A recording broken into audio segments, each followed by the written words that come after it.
전도서 5장 1절부터 20절까지의 말씀을 드리려고 합니다. 5장 1절에 보면 너희 하나님의 집에 들어갈 때에 내 발을 삼갈지어다. 가까이 하여 말씀을 듣는 것이 우매한 자들이 재물을 드리는 것보다 나으니 그들은 악을 행하면서도 깨닫지 못함이라 말씀했습니다. 하나님의 집에 들어갈 때란 말은 성전에 들어갈 때에 네 발을 삼가라. 무슨 뜻일까요? 성도들이 하나님의 성전에 들어갈 때에 마음 자세에 대해서 말씀하고 있습니다. 여러분, 신을 벗으라고 하면 누가 생각납니까? 모세가 생각나죠. 모세가 나이 80에 하나님의 부름을 받아 이스라엘 백성들 지도자로 부름을 받을 때에 하나님은 모세에게 네 발에서 신을 벗으라고 말씀을 하셨습니다. 즉 이 말은 80년 동안은 내가 내 힘으로 살았다면 이제부터는 내 힘으로 살아야 된다. 내 명령을 따라야 된다라고 말씀하셨습니다. 내가 지내온 이력, 내가 살아온 의지하는 모든 것들은 다 버리고 하나님의 명령대로 살아야 된다라는 것을 말씀을 하였습니다.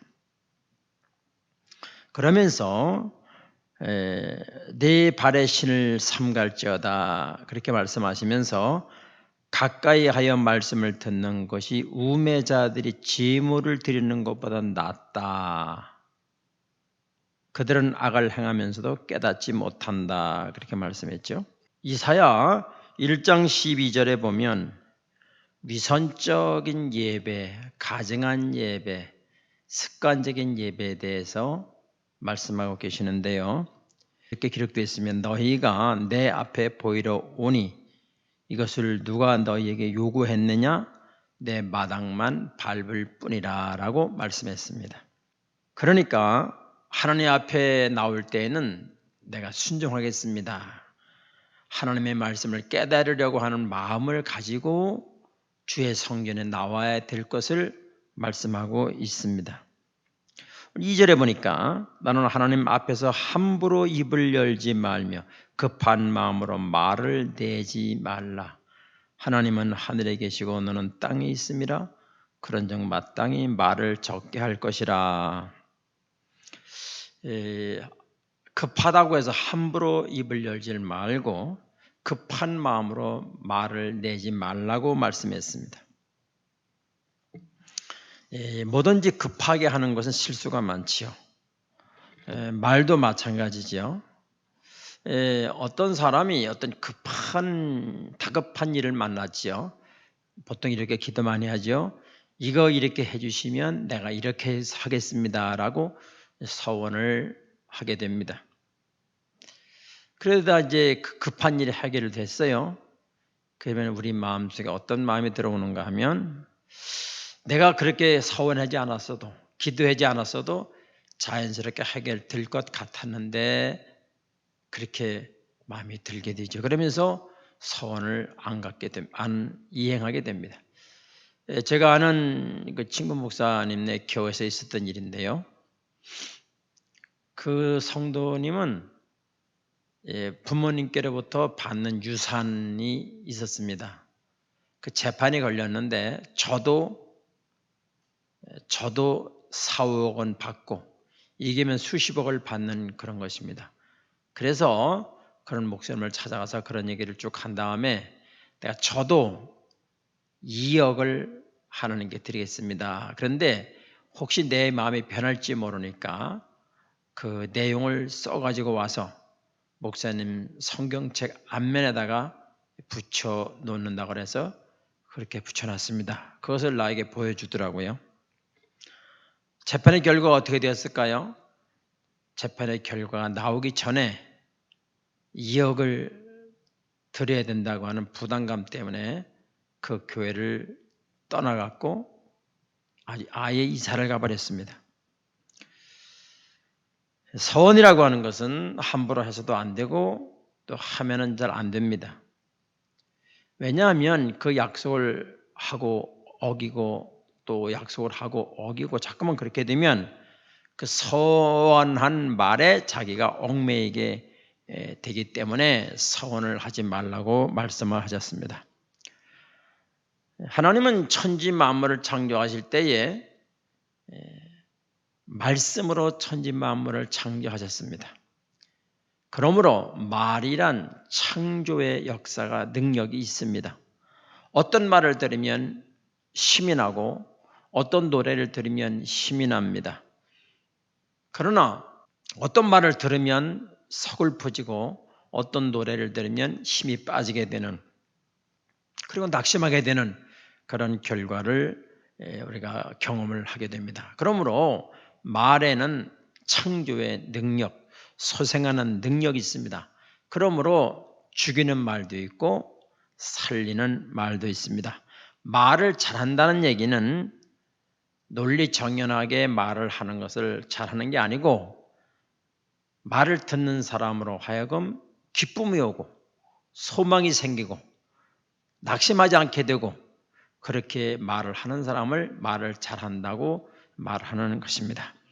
예수님께서 이제 제자들을 부르실 때에 빌립을 먼저 만나게 되고 또 빌립이 나다나엘에게 가서 예수님을 소개하는 장면이 요한복음 1장에 나와 있습니다.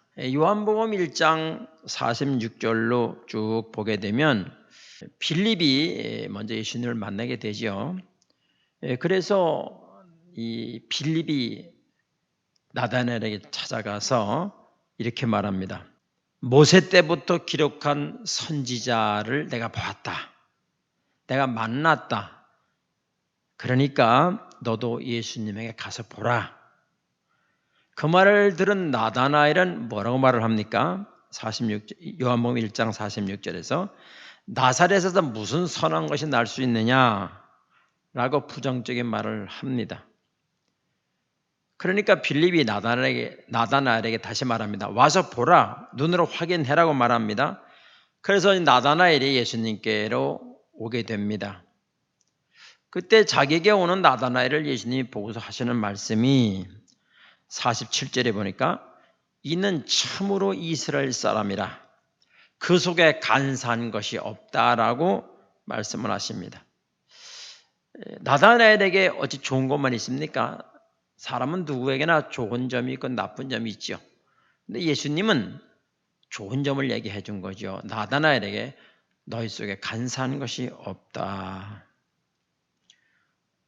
말하는 것도 습관인 것 같아요. 어떤 분은 아주 나쁜 것만 콕콕 찍어서 끄집어내서 말하는 사람이 있고 어떤 사람은 나쁜 것은 감춰두고 덮어주고 좋은 것만 끄집어내서 말하는 사람이 있습니다. 그런 사람과 말을 하게 되면 자꾸만 말을 하고 싶어지게 되고 가까이 하고 싶어지게 됩니다. 왜냐하면 힘이 나고 소망이 생기고 기분이 좋아지기 때문에 그렇습니다.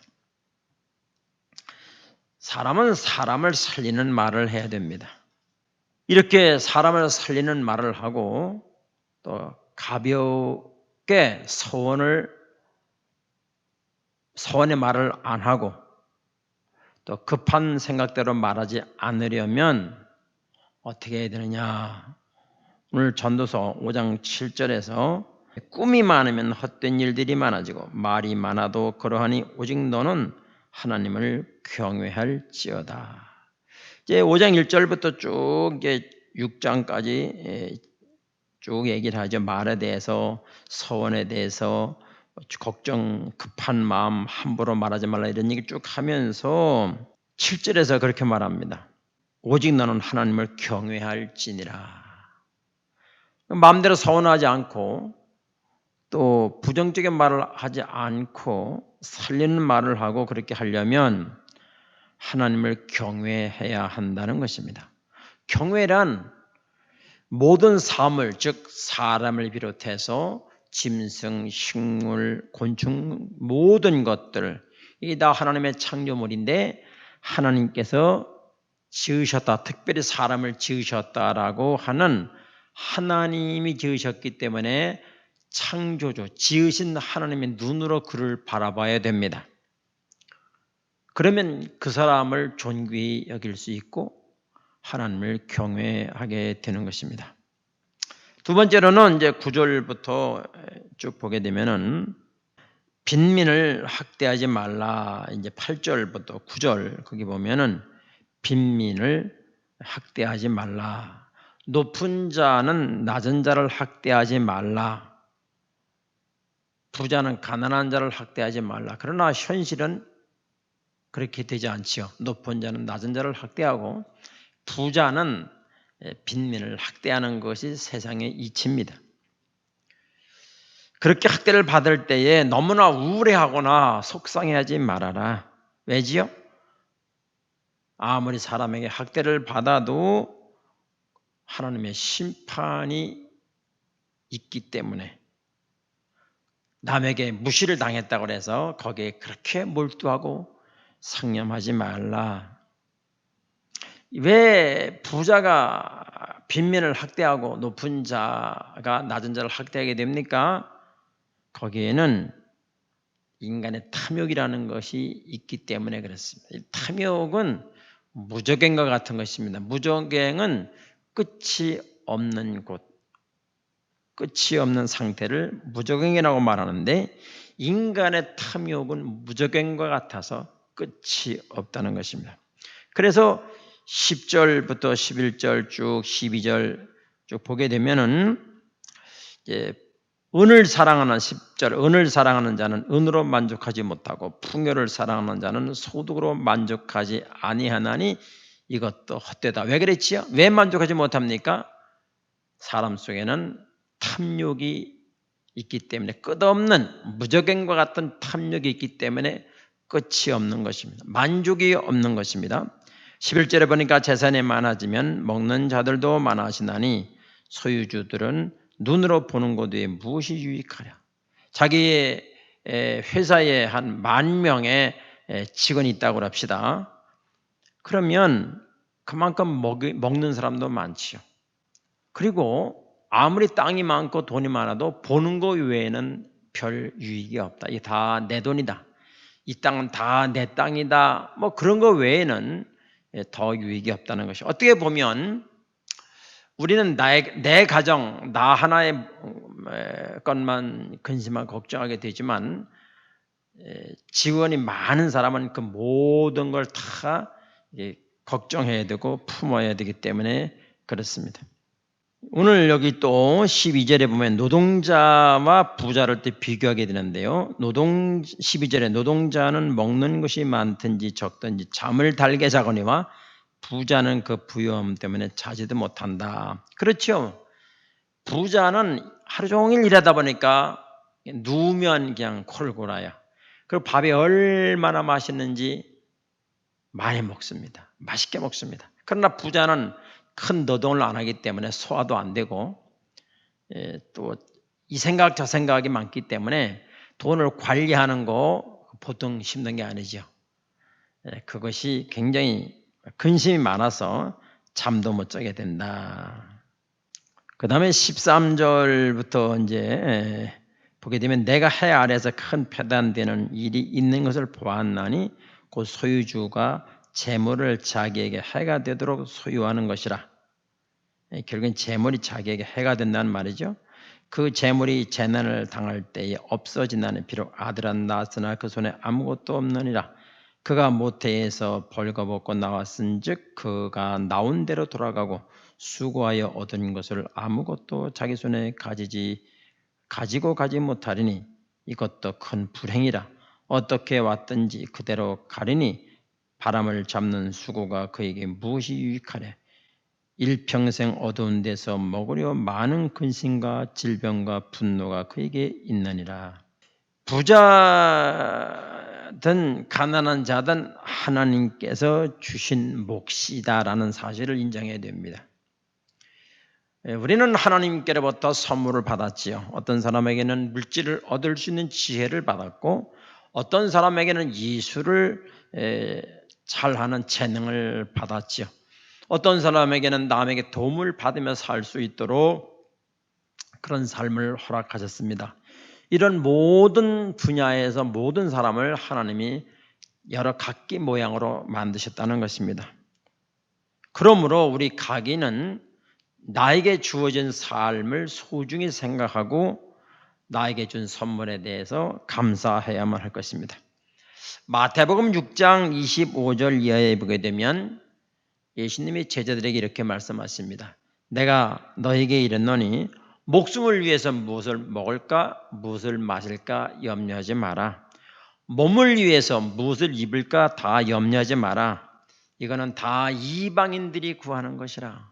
여기서 말하는 이방인은 이제 후에 보면 우리 너희는 너희 하늘 아버지께서 이 모든 것이 있어야 할 줄을 안다 이렇게 이제 말씀했지요. 그렇기 때문에 여기서 이방인은 아버지가 없는, 즉 하나님 아버지를 못 믿고 인정하지 않는 그런 고아와 같은 삶을 이방인이라고 말했습니다. 그러니까 이 무엇을 먹을까 무엇을 마실까 몸을 위해서 무엇을 입을까 염려하는 사람들은 이방인이라는 것입니다. 교회를 나와도 교회 안에 이방인, 고아와 같은 사람들이 있습니다. 하나님이 우리를 땅에 내보내실 때에 육신의 몸을 입고 이 땅에 태어나게 할 때에 하나님이 다 먼저 그에게 대한 모든 먹을 것, 입을 것을 다 주셨습니다. 창세기에 보면 모든 만물을 다 만드신 후에 사람이 살아갈 수 있도록 다 완벽하게 준비해 놓은 다음에 사람을 만드신 것과 같이 하나님은 우리를 이 세상에 보내실 때에 자기 먹을 것 가지고 태어나도록 그렇게 설계를 하신 것입니다. 그러므로 자녀는 아버지 하나님을 신뢰하고 믿어드리는 것입니다. 만약에 어떤 애들이 유치원 정도 다니는 아이들이 내일 아침에 뭐를 먹어야 되느냐, 또 학교 갈 때 차비가 없는데 어떻게 하느냐라고 고민을 한다면 그거는 아버지를 모독하는 것입니다. 우리는 이 땅을 살아가면서 하나님의 자녀라고 말을 하고 고백도 합니다. 그러나 우리가 내일 것을 염려하고 무엇을 먹을까 무엇을 마실까를 염려한다면 이건 이방인들이라고 그랬습니다. 이방인들, 하나님을 인정하지 않는, 하늘 아버지를 인정하지 않는 그런 것이라고 말씀을 했습니다.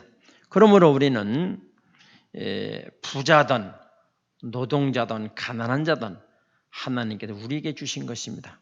그래서 부자들은 내가 잘 먹고 남에게 갑질하라고 주는 것이 아니고 가난한 사람들을 또 하나님이 허락했으니까 그들에게 나눠주라고 하는 하나님의 뜻인 것입니다. 자, 우리가 오늘 전도서 5장을 마치면서 다시 한번 우리가 정리해 본다면 말은 함부로 하지 말아야 된다. 소원도 마음대로 하지 말아야 된다. 부자는 가난한 자를 함부로 대하면 안 된다. 그렇게 하지 않을 수 있는 방법, 마음대로 소원도 안 하고 마음대로 말도 안 하고 또 함부로 가난한 자를 대하지도 않고 그렇게 하려면 모든 만물을 하나님이 창조하셨다고 하는 하나님의 사랑이 그곳에 있다고 하는 하나님의 섭리가 그 사람에게 있다고 하는 것을 인정해야 된다. 그리고 하나님의 성전에 자주 가는 것도 중요하지만 하나님의 성전에 갈 때에 내가 의지하던 모든 것을 버려라. 신을 벗어라. 그리고 하나님의 말씀을 깨달으려고 하는 마음 자세, 겸손한 마음 자세를 가지고 성전에 와야 된다라고 말씀을 했습니다. 그 다음에 부자나 가난한 자 모두 하나님이 주신 삶이다. 그러므로 부자라고 교만할 것도 없고 갑질할 필요는 전혀 없습니다. 부자는 잠을 못 자고 근심이 많지만 가난한 사람은 잠도 잘 자고 먹는 복도 있다고 말하고 있습니다.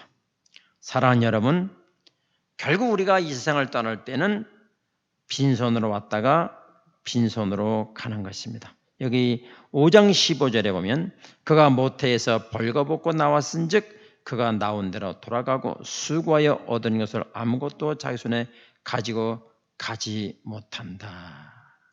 바람을 잡는 수고에 불과하다는 것입니다. 우리는 빈손으로 왔다가 빈손으로 가는 공수의 공수거의 존재인 것입니다. 그러므로 우리는 우리에게 주어진 삶을 감사히 받고 그리고 하나님을 신뢰하고 하나님이 먹이고 마시게 하고 입혀주시는 그러한 하나님을 믿고 우리는 고아처럼 사는 삶이 안 되기를 바랍니다. 사람이 세상의 모든 재물을 의지하지만 우리는 재물을 주시고 가져가시는 하나님을 의지하시기 바랍니다. 이렇게 하나님을 신뢰할 때에 우리는 행복한 삶을 살게 될 줄로 믿습니다. 기도하겠습니다. 주님 감사합니다. 모든 삶의 설계도를 우리 하나님께서 만들어 주셨습니다. 그러므로 우리는 우리에게 주어진 삶의 설계도를 따라 하나님을 경외하고 신뢰하면서 살아가는 우리 모두가 되게 하여 주옵소서. 부자라고 가난한 사람에게 갑질하지 않게 하시고 또 가난한 자도 나는 왜 이렇게 가난해야 되는가 우울하고 낙심하지 않게 하시고 가난한 것이나 부자나 다 하나님께서 설계하셨다는 사실을 깨닫고 하나님을 경외할 때에 무엇을 먹을까, 무엇을 마실까, 무엇을 입을까 염려하지 않는 사람이 된다고 말씀해 주셨습니다. 우리는 고아처럼 살지 않게 해주시고 하나님의 자녀로서 하나님을 신뢰하며 당당하게 살아가는 우리 모두가 되게 하여 주옵소서. 예수님의 이름으로 기도하옵나이다. 아멘.